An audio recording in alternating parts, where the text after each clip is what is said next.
Hi, my name is Stephen Lanford, and I'm with the Six Bridges Watercolor Group. We're looking at Beach Sentinel by Kaye Ridings. It's watercolor on paper. To me, it's quite striking. One thing about watercolor is it's ubiquitous in one sense because it's just the elements of it are just so simple, water and pigment. However, that simplicity belies what it takes to really master the craft. Sometimes watercolor is considered an entryway into art, but actually to really master it is incredibly difficult, and many painters call it a master's medium because it is to do it well requires a great deal of time and effort and skill. Watercolor by its nature is very luminous. It's designed to be translucent. There is tempera and gouache, which are opaque, but these are primarily translucent or transparent watercolors. The light is designed to go through the pigment and bounce off the paper and then back to the viewer's eye. A couple of things I'd like to point out about this is just how gracefully the sky comes down in a nice gradation and sort of is luminescent and glowing. I really also like the texture of this tree trunk and how well that's done, and the delicate flowers that are in the tree. I guess they're actually leaves rather than flowers. And then how the treatment of the beach and the base of the trunk gives it a sense of place and a sense of weight. You'll notice that there are warms and cools throughout the place, which is a good use of the watercolor medium itself. I really notice how she's actually scraped through some of the paint here to get down to create a sense of texture within the painting. Also using these different colors that blend into each other. Notice how the water tends to blend and go on, which is another feature of watercolor painting.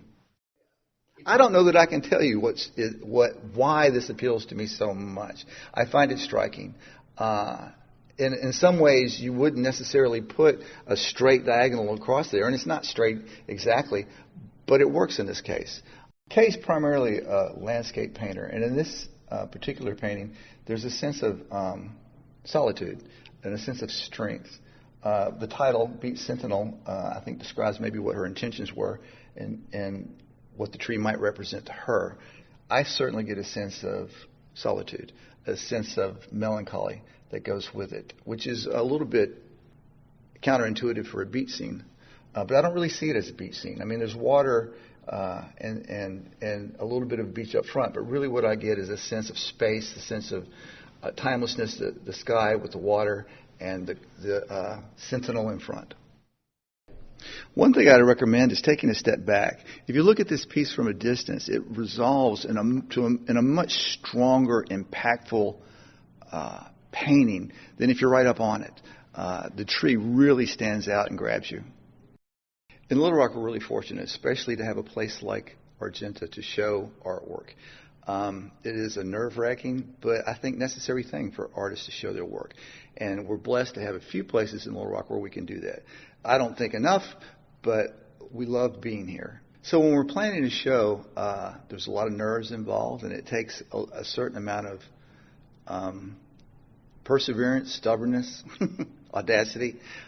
It's a nerve-wracking experience to show your work, but I think it's invaluable to an artist, and it is ultimately very rewarding to get feedback from the general public, from your friends, from your family, just to have people support you and come out and see it.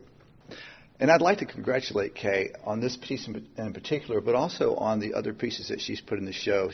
Each of us have done 4 pieces for this show. We focused on this one, but she has 3 others. The title of our exhibition is called Imagine. There are 11 artists represented here.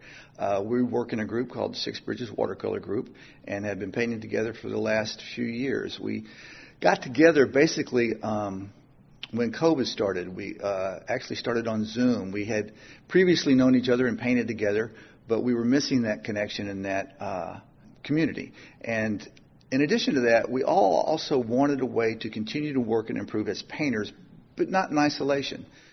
And this exhibition is not just landscape. We have abstract expressionism. We have still life, portraiture, surrealistic work. It's just a wide variety of styles and different points of view of the artist. So why come down here and spend time with art? This is a hard question. It's a deep question. And every person's experience is going to be unique to them. But I would argue that there is something fundamental and there's an exchange, an energetic exchange that happens between the viewer and the art itself. And certainly the artist is involved in that. There is a certain magic that happens, not only in creating it, but also in viewing art. I love going and seeing something that just thrills me. I never know what it is. I'm constantly surprised by what attracts me or what pulls me in or what draws me to any specific piece of art. It's wondrous, it's intense, and well worth your time and effort.